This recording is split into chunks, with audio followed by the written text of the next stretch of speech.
Episode की शुरुआत में हम लोग देखते हैं हमारे मेन कैरेक्टर को, जो कि अपनी टीम के पास जाता है। उसकी टीम में सभी के सभी हीरोज होते हैं, बस वो अकेला ही एक बीस्ट टेमर होता है। तभी उनके ग्रुप का लीडर रेन को ग्रुप से फायर कर देता है, यानी टीम से निकाल देता है। ये सुन के रेन को बिल्कुल भी समझ में नहीं आ रहा होता कि आखिर उसके साथ ये हुआ क्या। उसके बाद रेन हमें बताता है कि बीस्ट टेमर वो लोग होते हैं जो एनिमल के साथ कम्युनिकेशन कर सकते हैं और उनके साथ कॉन्टेक्ट बना सकते हैं, और उन एनिमल्स को टेम करने के बाद बीस्ट टेमर उनकी एबिलिटी और पावर्स का यूज कर सकते हैं। बीस्ट टेमर मॉन्स्टर से कॉम्बैट फाइटिंग में इतने ज्यादा अच्छे नहीं होते, इसलिए उसे एक पार्टी ज्वाइन करनी पड़ी, जो थी हीरोज की पार्टी। और वो उनके ऊपर काफी ज्यादा ट्रस्ट भी करता था, लेकिन उसका ट्रस्ट अब टूट चुका था क्योंकि उसके टीममेट्स उसको उसकी टीम से निकाल रहे थे। रेन उनसे पूछता है कि आखिर मुझे रीजन तो बताओ कि तुम लोग मुझे टीम से क्यों निकाल रहे हो। तभी एक हीरो जिसका नाम लियन होता है, वो कहती है क्या तुम ये बात नहीं पहचान सकते कि हम तुम्हें क्यों निकाल रहे हैं, क्योंकि तुम हमारे लिए बिल्कुल यूजलेस हो। तभी आरियस भी कहता है कि ये सही कह रही है, तुमने आज तक किसी भी एनिमी को डैमेज नहीं दिया है, बल्कि हमें आना पड़ता है तुम्हें बचाने के लिए। तुम अपने एनिमल्स का यूज सामान कैरी करने के लिए और स्काउटिंग के लिए करते हो, तो तुम्हें नहीं लगता कि एक वर्थलेस चीज है।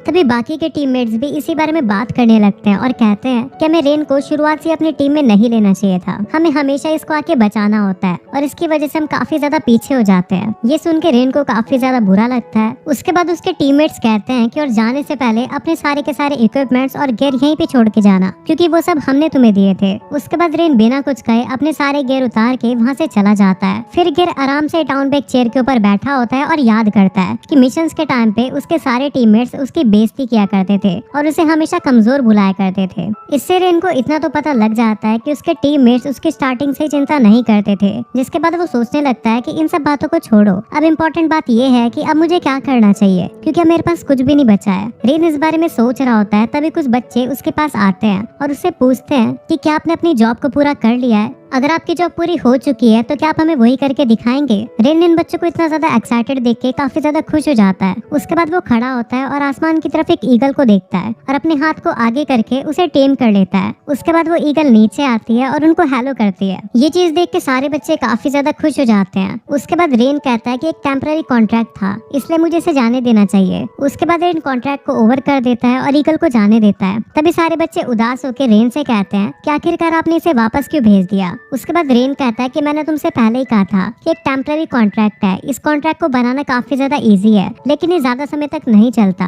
ये सुन के सारे बच्चे कहते हैं कि आप तो काफी ज्यादा अमेजिंग है, मैं बड़े होके बीस्ट टेमर बनना चाहता हूँ। रेन उनसे पूछता है कि तुम तो पहले कह रहे थे कि तुम एक हीरो बनना चाहते हो, लेकिन अब बीस्ट टेमर क्यों। तो बच्चे कहते हैं कि अब हमें हीरो पसंद नहीं है, हीरो काफी ज्यादा अनोइंग लगते हैं। जब हम लोग उनके पास जाते हैं तो वो हमारे साथ अच्छा बिहेव नहीं करते और इसी वजह से हम उसे पसंद नहीं करते। ये सुन के रेन को भी अब समझ में आ जाता है कि इस टाउन के मर्चेंट हीरोज को वेपन सप्लाई करना क्यों नहीं पसंद करते। तभी बच्चे कहते हैं कि तुम कितने अलग हो, तुम हमारे साथ हमेशा खेलते हो और हमारे साथ अच्छा बिहेव भी करते हो। रेन अपनी तारीफ सुन के मन में सोचता है कि अब तो और भी ज्यादा मुश्किल हो चुका है इन लोगों को बताना कि मैं अब उस टीम में से फायर्ड हो चुका हूँ। तभी एक बच्चा बोलता है कि वो बड़ा होकर एक एडवेंचरर बनेगा और पूरे वर्ल्ड के अंदर ट्रैवल करेगा और काफी सारे पैसे भी कमाएगा। उस बच्चे की बात को सुन के रेन भी सोचता है कि एडवेंचरर बनना सही रहेगा, क्योंकि एक एडवेंचरर अपनी मर्जी से कुछ भी कर सकता है और उसे अपनी स्किल के हिसाब से जॉब भी लेनी होती है। अच्छा मैं टीम से फायर्ड हो चुका हूँ, इसलिए मुझे डीमन किंग को मारने की चिंता भी नहीं करनी पड़ेगी और अब मैं एक एडवेंचरर बन जाऊंगा। उसके बाद रेन एडवेंचर गिल्ड में पहुंचता है, जहाँ पे रिसेप्शनिस्ट उसके एडवेंचर ट्रायल को शुरू करने की बात करती है, लेकिन रेन उसको रोक देता है और कहता है कि शुरू करने से पहले क्या तुम मुझे एडवेंचरर के बारे में थोड़ा सा बता सकती हो, क्योंकि मैं यहाँ पे थोड़ा नया हूँ। तो रिसेप्शनिस्ट कहती है कि काफी सारे लोग स्टार्टिंग की इन्फॉर्मेशन पे इतना ज्यादा ध्यान नहीं देते,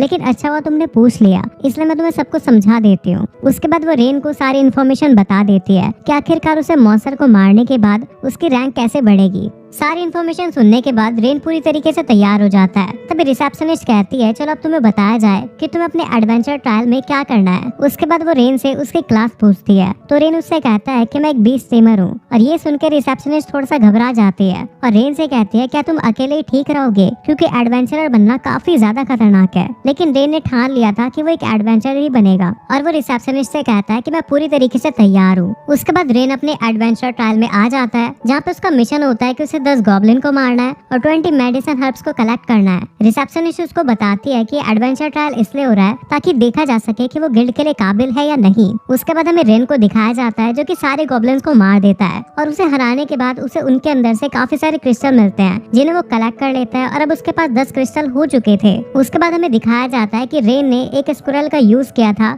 गॉब्लिन्स को ढूंढने के लिए। उसके बाद वो उससे अपना कॉन्ट्रैक्ट खत्म कर देता है और स्क्विरल को वहाँ से जाने देता है। उसके बाद वो सोचता है कि लगता है बीस्ट टीमर के लिए ये रैंक एफ के मॉन्स्टर हराने इतने भी ज्यादा मुश्किल नहीं है। उसके बाद वो सोचता है कि मैंने 10 क्रिस्टल तो कलेक्ट कर लिए और अब मुझे सिर्फ उन हर्ब्स को कलेक्ट करना है और मैं वापस गिल्ड के अंदर जा सकता हूँ। तभी अचानक से उसे किसी के चिल्लाने की आवाज आती है तो वो अंदर जंगल के अंदर जाने लगता है। उसके बाद वो देखता है कि एक मॉन्स्टर जो कि रैंक डी का है और उसके लिए वो काफी ज्यादा खतरनाक है, लेकिन फिर भी वो ये ना देखते हुए उसके ऊपर हमला करने की कोशिश करता है, लेकिन उसका जो नाइफ होता है वो टूट जाता है, जिसके बाद टाइगर को काफी ज्यादा गुस्सा आ जाता है और वो रेन को काफी ज्यादा दूर फेंक देता है और इसी वजह से मॉन्स्टर डिस्ट्रैक्ट हो जाता है और रेन की तरफ आने लगता है। ये देख के रेन कहता है कि मुझे पता था कि मैं इसे हरा तो नहीं पाऊंगा, लेकिन मैंने टाइम तो निकाल लिया जिससे वो लड़की यहाँ से भाग पाए। तभी रेन उस लड़की से वहाँ से भागने के लिए कहता है, लेकिन वो लड़की वहाँ से भागती नहीं, जिसके बाद वो काफी ऊंची छलांग लगाती है और आसमान के अंदर जाके कहती है कि मैं अपनी पूरी स्ट्रेंथ का यूज करूंगी। उसके बाद वो टाइगर के ऊपर काफी खतरनाक लात मारती है जिससे टाइगर वहीं पे ढेर हो जाता है। ये देख के रेन काफी ज्यादा हैरान हो जाता है और उससे पूछता है कि तुम कौन हो, लेकिन वो लड़की कोई भी जवाब नहीं देती। उसके बाद रेन सोचने लगता है कि इस वर्ल्ड में ऐसे भी कोई बीइंग होते होंगे जिनके पास काफी खतरनाक पावर होती है, जिनको हम अल्टीमेट स्पीशीज कहते हैं। अल्टीमेट स्पीशीज में फेरी या फिर डेमी गॉड्स आती है, लेकिन उसमें से ही काफी ज्यादा रेयर स्पीशी होती है जो कि होती है कैट स्पिरिट, और ये लड़की एक कैट स्पिरिट ही होती है। और ये चीज देख के रिन काफी ज्यादा हैरान हो जाता है। तभी वो मॉन्स्टर वहाँ से डिसअपीयर होने लगता है, लेकिन वो लड़की वहाँ से जा नहीं रही होती है क्योंकि वो थोड़ी बेहोशी की हालत में होती है। और जैसे वो नीचे गिरने लगती है रेन उसे पकड़ लेता है। उसके बाद वो उसे पूछता है क्या तुम ठीक हो। वो लड़की कहने लगती है नहीं, मुझे काफी ज्यादा भूख लग रही है। तो रेन उसे खाने के लिए खाना दे देता है। उसे खाना खाते देख रेन सोचता है कि इस लड़की की स्पीशी तो काफी ज्यादा रेयर है क्योंकि ये एक्सटेंट होने वाली है। ये मैजिक तो यूज नहीं कर सकते, लेकिन इनके पास एथलेटिक एबिलिटी काफी खतरनाक होती है और काफी ज्यादा फिजिकल पावर भी होती है, इसलिए इन्हें काफी ज्यादा अल्टीमेट जगह मिलती है इस वर्ल्ड के अंदर। उसके बाद वो लड़की खाना खा लेती है और रेन को शुक्रिया करती है खाना देने के लिए और कहती है अगर तुम मुझे खाना नहीं देते तो मुझे लगा था कि मैं मर जाती क्योंकि मैंने काफी दिनों से खाना नहीं खाया था। ये बात सुन के रेन सोचता है कि लगता है इस लड़की की हालत सच में कुछ ज्यादा ही खराब थी। उसके बाद वो लड़की रेन को अपना इंट्रोडक्शन कहती है और कहती है मेरा नाम कनाडे है और जैसा तुम देख सकते हो मैं कैट ट्राइब से हूँ। उसके बाद रेन भी अपना इंट्रोडक्शन देता है और कहता है मैं तुमसे तब मिला जब अपना एडवेंचर ट्रायल दे रहा था। ये सुन के कनाडे खुश हो जाती है और कहती है अच्छा हुआ तुम मुझे बचाने के लिए आ गए। जिसके बाद रेन कनाडे से पूछता है कि आखिरकार तुम इस जगह पे कर क्या रही थी, क्योंकि तुम्हारी स्पीशी तो काफी ज्यादा रेयर है और ऐसे कॉमन से फॉरेस्ट में तुम क्या कर रही थी। ये बात सुन के कनाडे कहती है एक्चुअली मैं माउंटेन के डीप में रहा करती थी, लेकिन वहाँ पे ज्यादा लोग बचे नहीं है, इसलिए मैं काफी ज्यादा बोर हो गई और एक जर्नी पे निकली जहाँ पर मुझे तुम मिले। उसके बाद कनाडे रेन से पूछती है कि तुम्हारे बारे में बताओ। तो रेन उसे अपने बारे में सब कुछ बता देता है और कहता है कि वो 6 महीने से हीरोज की पार्टी में था। उसके बाद रेन मन में सोचता है कि मैं अपनी पार्टी के बारे में याद तो नहीं करना चाहता क्योंकि मुझे काफी ज्यादा दुख होता है, लेकिन पता नहीं क्यों ये काफी ज्यादा स्ट्रेंज है कि मैं कनाडे को सारी बातें बताए जा रहा हूँ। रेन की स्टोरी सुनने के बाद कनाडे कहती है उन हीरोज को तो शर्म आनी चाहिए, आखिरकार वो तुम्हें अपनी पार्टी से कैसे निकाल सकते हैं जबकि तुम तो इतने अच्छे पर्सन हो। रेन उससे कहता है क्या तुम मेरी स्टोरी सुनने के बाद उन पे गुस्सा हो। तो कनाडे कहती है बिल्कुल। तो रेन हंस के कहता है तुम कितनी ज्यादा स्वीट हो, लेकिन अब सब कुछ ठीक है। अगर मैं उनके लिए मुसीबत था तो शायद मैं उनकी पार्टी को और पीछे खींचता, और अच्छा हुआ कि मैंने उनकी टीम को अभी लीव कर दिया है। तो कनाडे कहती है अगर तुम गुस्सा नहीं हो तो अब मैं भी उनके ऊपर गुस्सा नहीं होंगी। ये सुन के रेन खुश हो जाता है और कनाडे से शुक्रिया करके उसके सर पे हाथ फेरने लगता है। तभी रेन को रियलाइज होता है कहीं वो बुरा ना मान जाए मैं उसको टच कर रहा हूँ, लेकिन वहीं पे कनाडे को काफी ज्यादा अच्छा लग रहा होता है। तो रेन रिलीफ होके कहता है कि शायद उसको इतना भी ज्यादा बुरा नहीं लगा। उसके बाद कनाडे रेन से कहती है कि एक बात मैं तुम्हें क्लियर कर दूं कि तुम वीक नहीं हो, तुम यूजलेस नहीं हो, तुम काफी ज्यादा स्ट्रॉन्ग हो। तो रेन कहता है कि मैं सिर्फ एक बेस टेमर हूँ। तो कनाडे कहती है कि तुम्हारा टैलेंट काफी ज्यादा अच्छा है और मैं पक्का कह सकती हूँ कि तुम मुझे टेम कर सकते हो, क्योंकि जिस मोमेंट मैंने तुम्हें देखा था तो मुझे फीलिंग आ गई थी कि तुम एक ऐसे पर्सन हो जो मुझे टेम कर सकता है। अगर तुम्हें नहीं पता तो मैं बता दूं कि इस पूरे वर्ल्ड में ऐसे बहुत बहुत ही कम लोग हैं जो कि मेरे जैसे कैट स्पिरिट को टेम कर सकते हैं और तुम उनमें से एक हो। कनाडे की बात सुन के रेन सोच में पड़ जाता है और वो सोचने लगता है कि अगर मैंने कनाडे जैसे अल्टीमेट स्पीशी को टेम कर दिया तो मेरे लिए काफी बड़ी हेल्प हो जाएगी और मेरे साथ कभी भी बुरा नहीं होगा। रेन कनाडे की तरफ देख के कहता है कि रीजन ये नहीं है कि मैं कनाडे को इसलिए टेम करना चाहता हूँ क्योंकि वो अल्टीमेट स्पीशीज है। मैं कनाडे को इसलिए टेम करना चाहता हूँ क्योंकि मैं कनाडे को अच्छे से जानना चाहता हूँ और उसके साथ रहना चाहता हूँ। जिसके बाद वो कनाडे को हाँ कर देता है कि वो उसको टेम करेगा। ये सुन के कनाडे भी खुश हो जाती है। उसके बाद रेन अपने स्पेल का यूज करके कनाडे को टेम करने की कोशिश करता है। रेन कहता है ये कॉन्ट्रैक्ट हमारे बीच में एक बॉन्ड को बनाएगा। जिसके बाद वो टेम करना शुरू कर देता है। लास्ट स्टेप में रेन सोचता है कि जिस मोमेंट पे कनाडे अपना नाम मुझे दे देगी तो कॉन्ट्रैक्ट बन जाएगा। उसके बाद कनाडे अपना नाम बोलती है और उनके बीच में कॉन्ट्रैक्ट बन जाता है। जिसके बाद कनाडे देखती है कि उसके हाथ में एक अजीब सा पैटर्न बन जाता है। तो रेन उसे बताता है कि एक सिंबल है कि हमारे बीच में एक कॉन्ट्रैक्ट बन चुका है। ये सुन के कनाडे खुश हो जाती है और रेन से कहती है क्या सच्ची में, इसका मतलब हम एक दूसरे से बॉन्ड हो चुके हैं। ये सुन के रेन भी काफी ज्यादा खुश हो जाता है और कनाडे से कहता है हाँ ये वही सिंबल है हमारे बॉन्ड का। उसके बाद वो एक दूसरे से हाथ मिलाते हैं। कनाडे रेन से कहती है कि मैं आज से तुम्हारे साथ ट्रैवल करने वाली हूँ, काफी ज्यादा मजा आने वाला है। तो रेन कहता है हाँ। उसके बाद रेन मन में सोचता है कि मैं एक बीस्ट टीमर था जिसको हीरोज की पार्टी ने किक आउट कर दिया था, लेकिन अब कौन बिलीव कर सकता है कि मैं अब से एक अल्टीमेट स्पीशीज के साथ काम करने वाला हूँ। उसके बाद रेन अपनी एडवेंचर ट्रायल को पूरा करने के लिए एक खुली जगह पे आ जाता है जहाँ पे वो कुछ रैबिट्स के साथ एक टेम्पररी कॉन्ट्रैक्ट करता है और उन्हें ऑर्डर देता है कि जाके उन हर्ब्स को ढूंढो। जहाँ पे कनाडे काफी ज्यादा शॉक हो जाती है और कहती है कि आखिरकार तुम इतने सारे रैबिट्स के साथ टेम्पररी कॉन्ट्रैक्ट कैसे बना सकते हो, वो भी एक ही बारी में। जिस पे रेन कहता है कि ये तो काफी ज्यादा आसान है। कनाडे कहती है लेकिन ये तो काफी ज्यादा रेयर है और वैसे भी एक बीस्ट स्टीमर एक टाइम पे कॉन्ट्रैक्ट को सिर्फ एक ही जने से बना सकता है और साथ ही साथ तुमने मुझे भी टेम किया हुआ है तो तुम किसी और को टेम कर ही नहीं पाओगे। लेकिन फिर भी तुमने इन रैबिट्स के साथ कॉन्टैक्ट बनाया जो कि इम्पॉसिबल सा है। तो रेन कहता है कि जहाँ पर से वो आया है वहाँ पे सभी लोग ऐसी चीजें कर सकते हैं तो एक बीस्ट टीमर के लिए नॉर्मल सी बात है ना। तो उस पे कनाडे परेशान होकर कहती है कि नहीं ये बिल्कुल भी नॉर्मल नहीं है और ये चैप्टर यहीं पे एंड हो जाता है। चैप्टर 2 के स्टार्टिंग में हम देखते हैं कि रेन ने अपना एडवेंचर ट्रायल पूरा कर लिया है जहाँ पे रिसेप्शनिस्ट उसके लाए हुए स्टोन्स और हर्ब को कंफर्म करके रेन को बताती है कि उसने एग्जाम को पास कर लिया है। वो रेन से कहती है कि वो आज से रैंक F का एडवेंचर बन चुका है। जिसके बाद वो रेन को एक एडवेंचर कार्ड देती है और कहती है ये तुम्हारा ID कार्ड की तरह काम करेगा, इसका ध्यान रखना। ये लो तुम्हारे 15 ब्रोंज कॉइन जो कि तुम्हें रिवॉर्ड के तौर पर मिलते हैं। अभी तुम F रैंक के एडवेंचरर हो इसलिए तुम्हें सिर्फ इतने कॉइन मिलेंगे, लेकिन जैसे जैसे तुम्हारी रैंक ऊपर जाती रहेगी तुम्हें और भी ज्यादा कॉइन्स मिलते रहेंगे। तुमने अपने ट्रायल को काफी जल्दी पूरा कर लिया है तो मुझे पूरा भरोसा है कि तुम रैंक में भी काफी जल्दी ऊपर पहुंच जाओगे, इसलिए पूरी कोशिश करना। रेन रिसेप्शनिस्ट का थैंक यू बोलता है और इस बारे में सोचने लगता है कि अगर मुझे अपनी रैंक बढ़ानी है तो मुझे रहने के लिए कोई जगह तो देखनी होगी, लेकिन इतने कम रिवॉर्ड में मेरा काम नहीं चलेगा।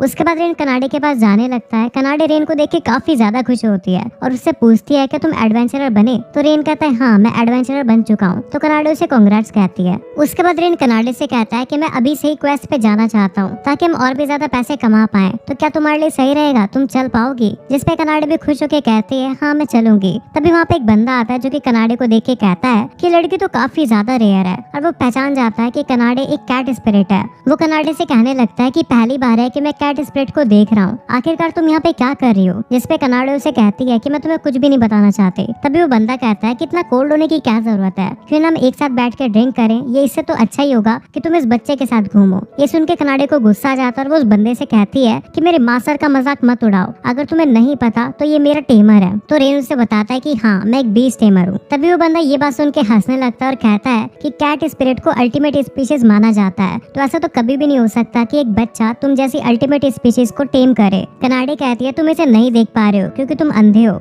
रेन एक काफी अमेजिंग बीस्ट टेमर है जो कि तुमसे काफी ज्यादा स्ट्रॉन्ग है। ये सुन के वो स्माइल करके कहता है कि तो तुम कहना चाहती हो कि ये बच्चा मुझसे ज्यादा स्ट्रॉन्ग है। उसके बाद वो सामने एक टेबल लेके आता है और रेन को चैलेंज करता है स्ट्रेंथ के कॉन्टेस्ट में, और वो कनाडे को उस कॉन्टेस्ट की बैट के ऊपर रखता है, यानी जो जीतेगा कनाडे उसकी हो जाएगी। वो रेन से कहता है अगर तुम ऐसे बीस्ट टेमर हो जो कि कैट स्पिरिट को टेम कर सकता है तो तुम्हारे लिए तो काफी ज्यादा आसान होगा मेरे जैसे बंदे को हराना। रेन मन में सोचता है कि मुझे कोई भी फर्क नहीं पड़ता कि ये मेरे बारे में क्या बोलता है, लेकिन अगर मैंने यहाँ पे से नहीं लड़ा तो शायद वापस से कनाडे के पीछे आ सकता है। उसके बाद रेन उसके चैलेंज को एक्सेप्ट कर लेता है और वो दोनों पंजा लड़ाने लगते हैं। लेकिन जो रेन होता है वो बड़ी जल्दी और बड़ी आसानी से उसे हरा देता है और वो इतनी जोर से उसका हाथ मारता है कि टेबल के अंदर भी एक छेद हो जाता है। रेन को भी समझ में नहीं आ रहा होता कि आखिरकार ये हुआ क्या। आवाज सुन के रिसेप्शनिस्ट भी वहाँ पे आ जाती है और उस बंदे को देख के कहती है कि तुम वापस यहाँ पे आ गए। उसके बाद वो रेन से माफी मांगती है उसके बिहेवियर के लिए। वो कहती है कि इसका बिहेवियर गिल्ड को काफी ज्यादा परेशान कर रहा है, हम लोग सोच रहे हैं कि इसे गिल्ड से निकाल लेते हैं। उसके बाद वो जो बंदा होता है वो रिसेप्शनिस्ट के स्कर्ट को पकड़ लेता है, जिससे रिसेप्शनिस्ट काफी ज्यादा गुस्सा हो जाती है और वो उस टेबल को उसके ऊपर फेंक के मारती है। उसके बाद वो काफी सीरियस मूड में रेन से कहती है कि मैं काफी ज्यादा सरप्राइज हूँ कि तुम अपने पहले ही एडवेंचर एग्जाम में एक अल्टीमेट स्पीशीज के साथ कैसे बॉन्ड बना पाए। रेन और कनाडे काफी ज्यादा डर जाते हैं और उससे माफी मांगने लगते हैं, लेकिन तभी रिसेप्शनिस्ट उससे माफी मांगती है और कहती है सॉरी मैंने अपने गलत रंग दिखा दिए थे। उसके बाद वो वापस नॉर्मल होकर रेन से कहती है कि तुमने अल्टीमेट स्पीशी को टेम किया है, इसलिए मैं तुम्हारे आगे के अचीवमेंट्स को भी देखना चाहती हूँ। उसके बाद वो उस बंदे को उठा के वहाँ से ले जा लेती है और रेन काफी ज्यादा कंफ्यूज हो रहा होता है कि आखिरकार हुआ क्या, मुझे तो नहीं लगता कि मेरे पास इतनी ज्यादा पावर थी। तो कनाडे रेन से कहती है क्या तुम्हें पता नहीं था जब भी कोई टेमर किसी स्ट्रॉन्ग ट्राइब वाले के साथ कनेक्शन बनाता है तो उसकी फिजिकल स्ट्रेंथ उस टेमर को भी मिल जाती है। अब तुम्हें भी एक नॉर्मल कैट स्पिरिट जितनी फिजिकल पावर मिल चुकी है।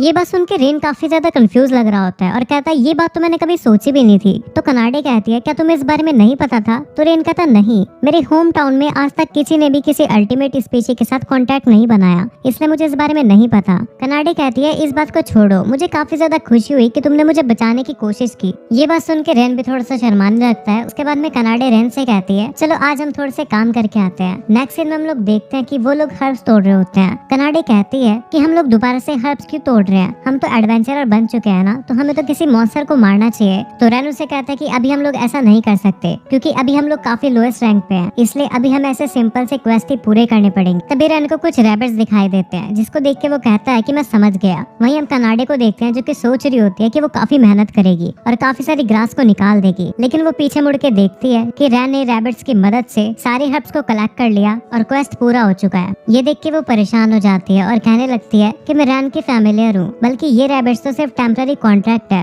और मैं काफी ज्यादा यूजलेस हूँ इनके सामने। तो रेन कनाडे से कहता है कि अभी के लिए तो हमारे क्वेस्ट पूरे हो चुके हैं, तो चलो अभी हमें वापस से गिल्ड में जाना चाहिए। तभी कनाडे को किसी की आवाज सुनाई देती है और वो रेन के साथ जाने लगती है। जैसे वो लोग वहाँ पे पहुँचते हैं तो देखते हैं कि काफी सारे लोग एक बूढ़े अंकल को घेर के खड़े होते हैं और बस अंकल से कहते हैं कि जैसे तुम्हारे बॉडीगार्ड ने सुना कि हम लोग एबॉन फैंग से हैं, वो डर के भाग गए, तुमने कैसे डरपोक बॉडीगार्ड हायर किए थे। तभी कनाडे को पता होता है कि इबॉन फैंस कौन होते हैं। तो वो रेन को बताने लगते हैं कि उसने एक स्टोरी सुनी थी कि जब वो ट्रैवल कर रही थी कि इबॉन फैंस का ग्रुप 100 मेंबर्स में या फिर उससे भी ज्यादा वो लोग चोरी करते हैं और काफी ज्यादा बुरे काम करते हैं। वो गुंडे बूढ़े अंकल से कहने लगते हैं या तो हमें सामान दो या फिर हम तुम्हें मार देंगे। वहीं पे रेन कनाडे से कहता है कि मैं ये नहीं देख सकता, मैं इस बूढ़े आदमी की हेल्प करना चाहता हूँ। ये सुन के कनाडे कहती है कि जैसा मैंने सोचा था आपने वैसा ही किया। उसके बाद रेन कनाडे से कहता है कि मैं जाके इन लोगों से लड़ूंगा और तुम जाके उस बूढ़े अंकल की सेफ्टी करना। वही रेन जाके उन गुंडों से लड़ने लगता है और कनाडे जाके उस बूढ़े आदमी के पास खड़ी हो जाती है। उसके बाद कनाडे रेन को लड़ते हुए देख रही होती और कहती है शुरुआत में मुझे चिंता थी क्योंकि रेन के पास एक एबनॉर्मल एबिलिटी है और साथ में अब उसको मेरी कैट स्पिरिट की पावर्स भी मिल चुकी है। मुझे चिंता थी कि वो अपने न्यू पावर्स का कुछ गलत इस्तेमाल करे और पावर आउट ऑफ कंट्रोल होने के बाद वो कहीं खुद को ही चोट ना पहुंचा ले। वो सोचने लगती है कि उसके मास्टर ने उसे ऑर्डर तो दिया है, लेकिन क्या सही नहीं रहेगा कि वो भी जाके वहाँ पे लड़ाई करे। वहीं पे रेन काफी सारे बंदों को बहुत ही अच्छे तरीके से मार रहा होता है, वो भी मार्शल आर्ट का यूज कर, जिसको देख के कनाडे कहती है ये तो काफी ज्यादा अमेजिंग है, लगता है मैं फालतू में टेंशन ले रही थी। उसके बाद वो रेन के बैटल को देखने लग जाती है और अपनी आंखें उसके ऊपर से हटा ही नहीं पा रही होती, जिसके कारण उसका चेहरा भी पूरा लाल हो जाता है। वो कहने लगती है कि रेन को देखकर उसका दिल काफी जोर से धड़कने लगता है। उसके बाद रेन उन गुंडों को हरा देता है और वो कनाडे के पास आके कहता है क्या वो बूढ़ा आदमी सेफ है, जिसपे कनाडे कहती है हाँ। उसके बाद रेन कनाडे के पास जाता है और कहता है तुम्हारा मुंह तो लाल लग रहा है, क्या तुम्हें चोट लगी है। जिस बात पे कनाडे कहती है नहीं, उस बात को छोड़ो, तुम काफी ज्यादा अमेजिंग हो, तुमने बिना किसी वेपन के उन लोगों को काफी इजीली हरा दिया। तो रेन कहता है उसे मार्शल आर्ट आती है, जिसके कारण से जब वो एनिमल को टैम करे तो उसे किसी वेपन की जरूरत ना पड़े ताकि वो एनिमल को गलती से भी चोट ना पहुंचा दे। उसके बाद वो बूढ़े अंकल रेन और कनाडे का शुक्रिया करते हैं। उसके बाद रेन कहता है वो तो ठीक है, लेकिन तुम एक मर्चेंट हो और तुम अपने साथ एक बॉडीगार्ड भी नहीं रख रहे हो, ऐसा क्यों। वो बूढ़ा आदमी कहता है कि मैंने उन्हें हायर तो किया था, लेकिन जैसे उन्हें लगने लगा कि वो हारने वाले हैं वो भाग गए। वो कहता है इन सब बातों को छोड़ो, सबसे मेन बात ये है कि इबॉन फैंग के लोग तुमसे बदला लेने जरूर आएंगे, इसलिए यहाँ से काफी दूर भाग जाओ। जो भी उनके खिलाफ एक्शन लेता है वो लोग उसे मार देते हैं, इसलिए तुम लोग भाग जाओ। तो रैन थोड़ा सोच के कहता है कि अच्छा तो वो एक मुसीबतों का ग्रुप है, तो ठीक है हम लोग जाके उन्हें पकड़ लेंगे। उसके बाद वो लोग वहाँ से जाने लगते हैं। तो कनाडे उससे आके कहती है क्या तुम सीरियस थे जब तुम उन लोगों को पकड़ोगे? तो रैन कहता है हाँ, वो काफी ज्यादा मुसीबतों वाला ग्रुप है, शायद से अगर हम लोग यहाँ से भाग भी जाएं तो वो लोग उस मर्चेंट के ऊपर वापस से हमला करेंगे या फिर किसी और के ऊपर, जो कि मैं नहीं चाहता। तो कनाडे रैन से कहती है लेकिन ये तो काफी ज्यादा डेंजरस रहेगा क्योंकि उन लोगों के ग्रुप में तो 100 से भी ज्यादा लोग हैं। तो इस पे रैन कहता है कोई बात नहीं, मेरे पास एक छोटा सा प्लान है। जिसके बाद वो लोग इबन फैन के बेस पे पहुंच जाते हैं, जहाँ पे रैन ने एक स्क्विरल का मदद लिया होता है। ये देख के कनाडे डिप्रेस हो जाती है और कहती है मैं कितनी ज्यादा यूजलेस हूँ, एक एनिमल ने मुझे बीट कर दिया। जिस पे रैन कहता है नहीं तुम यूजलेस नहीं हो, तुम यहाँ पे हो, जो कि सबसे बड़ी हेल्प है। ये सुन के कनाडे थोड़ा खुश हो जाती है और वो रैन से उसका प्लान पूछती है। तो वो उसे एक बी दिखाता है और कहता है मैं इसका यूज करने वाला हूँ एक टेम्पररी कॉन्ट्रैक्ट बना के। ये भी काफी ज्यादा स्पेशल स्पीशीज है, इनके अंदर एक पैरालाइसिस पॉइजन होता है, अगर ये तुम्हें काट लेता है तो तुम आधे दिन के लिए हिल भी नहीं पाते हो। ये सुन के कनाडे कहती है तो काफी ज्यादा अमेजिंग है, लेकिन एक सेकंड, ये बी तो एक इंसेक्ट होती है, तो तुमने इसे टेम कैसे किया? तो रैन कहता है क्या तुमने इंसेक्ट टैमर के बारे में सुना है? इंसेक्ट टैमर की जॉब भी बीस्ट टैमर की तरह ही होती है, और जब मैं अपने होम टाउन पे था तो मैंने इंसेक्ट टैमर की भी थोड़ी सी ट्रेनिंग की थी, लेकिन मैं अभी भी उसमें परफेक्ट नहीं हूँ। ये सुन के कनाडे कहती है तुम अभी से 2 जॉब कर पा रहे हो, जो कि काफी ज्यादा सरप्राइजिंग है। उसके बाद रेन कहता है कि वो अपनी बीस से इन लोगों के ऊपर अटैक करेगा, और वो कनाडे से पूछता है कि वो सिटी से जाके रीइंफोर्समेंट ला सकती है। तो कनाडे कहती है नहीं, वो रेन को सारा डेंजरस काम नहीं करने देगी। उसके बाद वो काफी दुखी फील करती है और कहती है क्या वो सच में यूजलेस है? जिस पे रेन कहता है नहीं, मैंने तुमसे पहले भी कहा था कि तुम यूजलेस नहीं हो। तो कनाडे कहती है ठीक है, तो तुम्हारा रीइंफोर्समेंट से मतलब क्या है? तो रेन कहता है हमें यहाँ पे 100 से ज्यादा लोगों को पकड़ना है, इसलिए तुम जाके सिटी में से नाइट्स को बुला लाओ। उसके बाद रेन बताता है कि नाइट्स वो लोग होते हैं जिन्हें सिटीज हायर करती है ताकि वो सिटीज के अंदर शांति बनाए रख सके। तो अगर तुम उन्हें बताओगे कि तुम गुंडे से लड़ रहे हो तो वो जरूर आएंगे हमारी हेल्प करने। जिस पे कनाडे कहती है ठीक है, लेकिन अपना ध्यान रखना। जिस पे रेन कहता है ठीक है, अगर मुझे डेंजर फील होगा तो मैं वहाँ से भाग जाऊंगा और मैं तुमसे प्रॉमिस करता हूँ। उसके बाद कनाडे वहाँ से चली जाती है और तभी वहाँ पे काफी सारी बीज आ जाती है, जिसको देख के रेन कहता है तो तुम सारे एक साथ इकट्ठा हो गई हो। जिसके बाद रेन उन सभी बीस के साथ अपना टेम्पररी कॉन्ट्रैक्ट बना लेता है। इसके बाद हमें पता लगता है कि उस बूढ़े अंकल ने जिन बॉडीगार्ड्स को हायर किया था वो हीरोज का ग्रुप होता है, जो कि गुंडों से डर के काफी दूर भाग के आ चुके होते हैं। वहाँ पे वो लोग बताते हैं कि एरियस और एगर कोई और काम कर रहे हैं और लीन और मीना कोई और काम कर रहे हैं, जिससे वो थोड़े से पैसे कमा सके। तभी लीन अपनी टीम के 20 टेमर के ऊपर सारा ब्लेम डाल के कहती है कि तुम सबसे पहले क्यों भागे, तुम्हें वहाँ पे लड़ना चाहिए था। तभी 20 टेमर कहता है कि मैंने तुमसे पहले ही कहा था कि मैं एक 20 टेमर हूँ जो कि लड़ नहीं सकते। तो लीन उससे कहती है कि तुमने एक छोटी सी स्क्विरल का यूज किया एरिया को स्काउट करने के लिए, तुम्हें 10 से 20 एनिमल्स का यूज करना चाहिए था। ये सुन के वो 20 टेमर काफी ज्यादा हैरान हो जाता है और उससे कहने लगता है कि तुम किस बारे में बात करी, एक 20 टेमर काफी मुश्किल से 2 एनिमल्स को टैम कर पाता है एक ही समय पे, तुम 10 की बात कर रही हो। तो वो बताता है कि एक 20 टेमर एक बारी में सिर्फ एक ही एनिमल को टैम कर सकता है, अगर वो उससे ज्यादा करेगा तो उसकी नस भी फट सकती है। ये सुन के लीन सोचने लगती है कि अगर ऐसा है तो रैन इतने सारे एनिमल्स को कैसे टैम कर पाता है। जिसके बाद वो 20 टेमर से कहने लगती है कि तुम झूठ बोल रहे हो, और वो उससे कहती है कि हम लोगों को नहीं पता लगने दे सकते कि हीरोज की पार्टी फेल हो चुकी है। और लीन उस बंदे से कहती है कि तुम इस मिशन का ब्लेम अपने ऊपर लो कि तुम हारे हो, ना कि हम लोग। वो बंदा उनकी बात नहीं मानता, लेकिन लीन उससे कहती है कि मैं 1000 से भी ज्यादा स्पेल्स का यूज कर सकती हूँ और मीना की हीलिंग किसी को भी रिवाइव कर सकती है। तो सोच के देखो हम तुम्हें कितनी बारी और कितना दर्द दे सकते हैं।